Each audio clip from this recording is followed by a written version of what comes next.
सावन सोमवार व्रत कथा। सावन सोमवार की यह है व्रत कथा। ज़रूर पढ़ें, पूरी होगी मनचाही मुराद।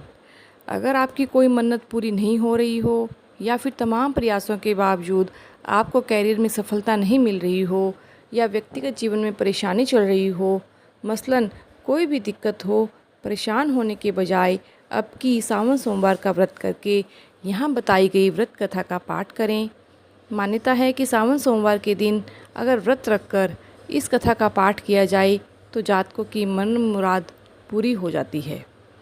एक साहूकार था जो भगवान शिव का अनन्य भक्त था। उसके पास धन धान्य किसी भी चीज़ की कमी नहीं थी, लेकिन उसकी कोई संतान नहीं थी और वह इसी की कामना लेकर रोज़ शिव जी के मंदिर जाकर दीपक जलाता था। उसके इस भक्ति भाव को देखकर एक दिन माता पार्वती ने शिवजी से कहा कि प्रभु, यह साहूकार आपका अनन्य भक्त है, इसको किसी बात का कष्ट है तो आपको अवश्य दूर करना चाहिए। शिवजी बोले, हे पार्वती, इस साहूकार के पास पुत्र नहीं है, यह इसी से दुखी रहता है। माता पार्वती कहती है कि हे ईश्वर, कृपा करके इसे पुत्र का वरदान दे दीजिए। तब भोलेनाथ ने कहा, हे पार्वती, साहूकार के भाग्य में पुत्र का योग नहीं है। ऐसे में अगर इसे पुत्र प्राप्ति का वरदान मिल गया तो भी वह 12 वर्ष से अधिक जीवित नहीं रहेगा।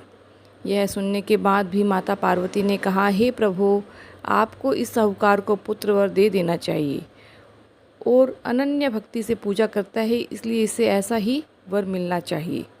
माता के बार बार कहने पर भोलेनाथ ने साहूकार को पुत्र का वरदान दिया, लेकिन यह भी कहा कि वह 12 वर्ष से अधिक जीवित नहीं रहेगा। साहूकार ये सारी बातें सुन रहा था, इसलिए उसे न तो खुशी हुई और न ही दुख। वह पहले की ही तरह भोलेनाथ की पूजा अर्चना करता रहा। उधर सेठानी गर्भवती हुई और 9वें महीने एक सुंदर बालक की प्राप्ति हुई। परिवार में खूब हर्षोल्लास मनाया गया, लेकिन साहूकार पहले की ही तरह रहा। उसने बालक की 12 वर्ष की आयु का जिक्र किसी से भी नहीं किया।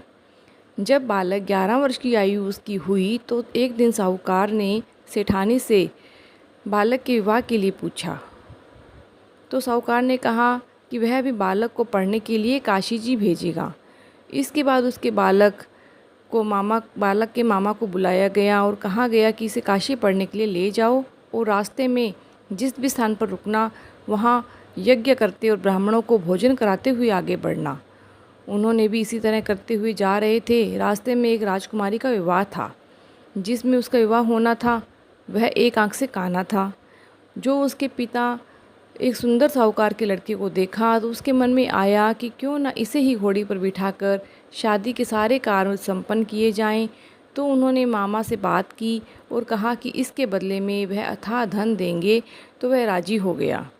इसके बाद साहूकार का बेटा विवाह की वेदी पर बैठा और जब विवाह कार्य संपन्न हो गए तो जाने से पहले उसने राजकुमारी की चुनरी के पल्ले पर लिखा कि तेरा विवाह तो मेरे साथ हुआ है, लेकिन जिस राजकुमार के साथ भेजेंगे वह तो एक आंख का काना है। इसके बाद वह अपने मामा के साथ काशी के लिए चला गया। उधर जब राजकुमारी ने अपनी चुनरी पर यह लिखा हुआ पाया तो उसने राजकुमार के साथ जाने से मना कर दिया और राजा ने भी अपनी पुत्री को बारात के साथ विदा नहीं किया। बारात वापस लौट गई। उधर मामा और भांजे काशीनाथ पहुँचे। एक दिन जब मामा ने यज्ञ रचाया था तब भांजा बहुत देर तक बाहर नहीं आया। मामा ने अंदर जाकर देखा तो भांजे के प्राण निकल चुके थे। वह बहुत परेशान हुए, लेकिन सोचा कि अभी रोना पीटना मचाया तो ब्राह्मण चले जाएंगे और यह यज्ञ कार्य अधूरा रह जाएगा।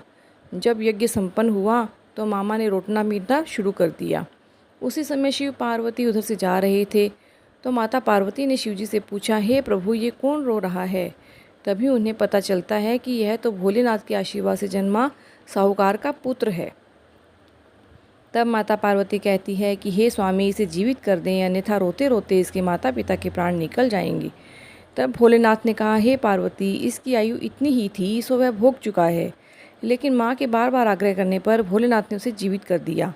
लड़का ओम नमः शिवाय करते हुए उठा और मामा भांजा दोनों ने ईश्वर को धन्यवाद दिया और अपनी नगरी को लौटे। रास्ते में वही नगर पड़ा। राजकुमारी ने उन्हें पहचान लिया। तब राजा ने राजकुमारी को साहूकार के बेटे के साथ बहुत सारे धन धान्य देकर विदा किया उधर साहूकार और उसकी पत्नी छत पर बैठे थे। उन्होंने यह प्रण कर रखा था कि यदि उसका पुत्र सकुशल न लौटा तो वे छत से कूदकर अपनी जान दे देंगे। तभी लड़के के मामा ने आकर साहूकार के बेटे और बहू के आने का समाचार सुनाया, लेकिन वे नहीं माने। तो मामा ने शपथ पूर्वक कहा कि वे दोनों का विश्वास हो गया और दोनों ने अपने बेटे बहू का स्वागत किया। उसी रात साहूकार को स्वप्न में शिवजी का दर्शन हुआ और कहा कि तुम्हारे पूजन से मैं प्रसन्न हुआ। इसी प्रकार जो भी व्यक्ति इस कथा को पढ़ेगा या सुनेगा वह समस्त सुख भोगेगा और दुखों से दूर हो जाएगा। मनवांछित सभी कामनाएं उसकी पूरी होंगी। बोलिए शिव शंकर भगवान की जय।